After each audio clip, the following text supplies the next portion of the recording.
महिलांना कौटुंबिक हिंसाचारापासून संरक्षण देण्यासाठी कौटुंबिक हिंसाचार कायदा 2006 पासून लागू झाला।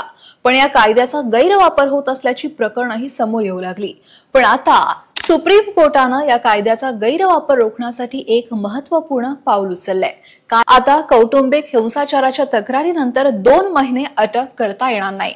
त्यामुळे होईल काय तर या 2 महिन्यांच्या कूलिंग पिरियड मध्ये वैवाहिक वादात गुंतलेल्या कुटुंबांना तात्काळ पोलीस कारवाईची भीती न बाळगता तोडगा काढण्यासाठी समेट करण्यासाठी थोडा वेळ मिळेल, असं निरीक्षण सर्वोच्च न्यायालयानं नोंदवलंय।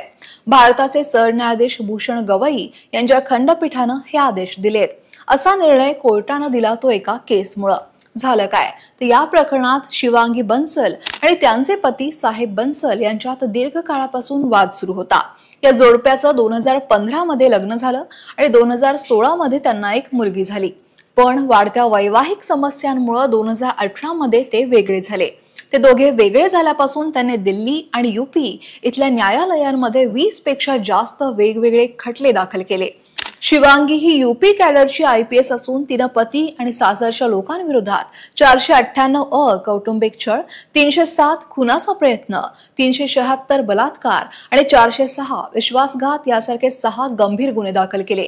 यामुळे पती 109 दिवस आणि सासरे 103 दिवस तुरुंगात होते।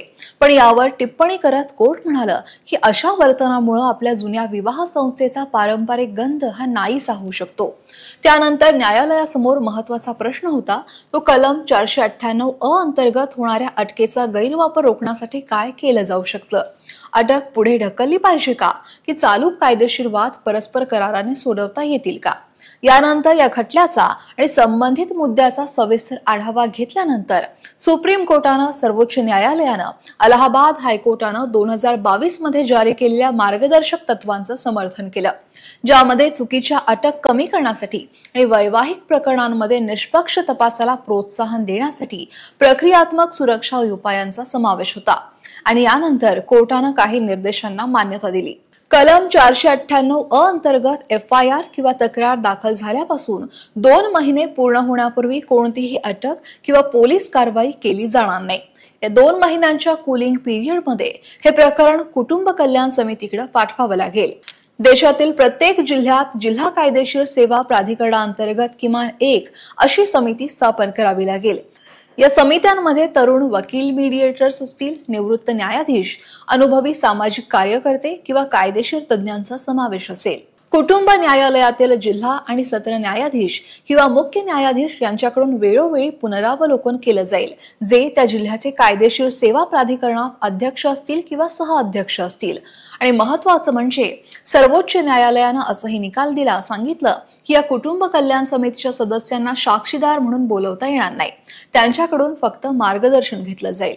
पुढे न्यायालयानं असेही निर्देश दिले की कोणत्याही पोलीस कारवाईपूर्वी कलम 498 अंतर्गत सर्व तक्रारी या कुटुंब कल्याण समितीकडे पाठवल्या पाहिजेत। यानंतर या समित्या दोनही पक्षांशी आणि कुटुंबातील 4 ज्येष्ठ सदस्यांशी, ज्यामध्ये प्रत्येक बाजूचे प्रत्येक कुटुंबातले 2 लोक असतील, हे सगळे चर्चा करतील आणि 2 महिन्यात अहवाल सादर करतील। खंडपीठानं स्पष्ट केलं की मॅजिस्ट्रेट हा अहवाल प्राप्त होईपर्यंत सक्तीची कार्यवाही पुढे ढकलू शकतात। त्यात पुढे असे निर्देश देण्यात आले की तपास अधिकाऱ्यांना वैवाहिक वाद सोडवण्यासाठी प्रशिक्षित केलं पाहिजे आणि त्यांनी अत्यंत प्रामाणिकपणानं आणि पारदर्शकतेनं काम केलं पाहिजे। जर दोनही कुटुंबांमध्ये सहमती झाली तर जिल्हा न्यायाधीश खटला निकाली काढू शकतात आणि लीगल सर्व्हिस अथॉरिटी महिला आरोग्य केंद्रांना आवश्यक तांत्रिक आणि लॉजिस्टिक सहाय्य प्रदान करू शकतं।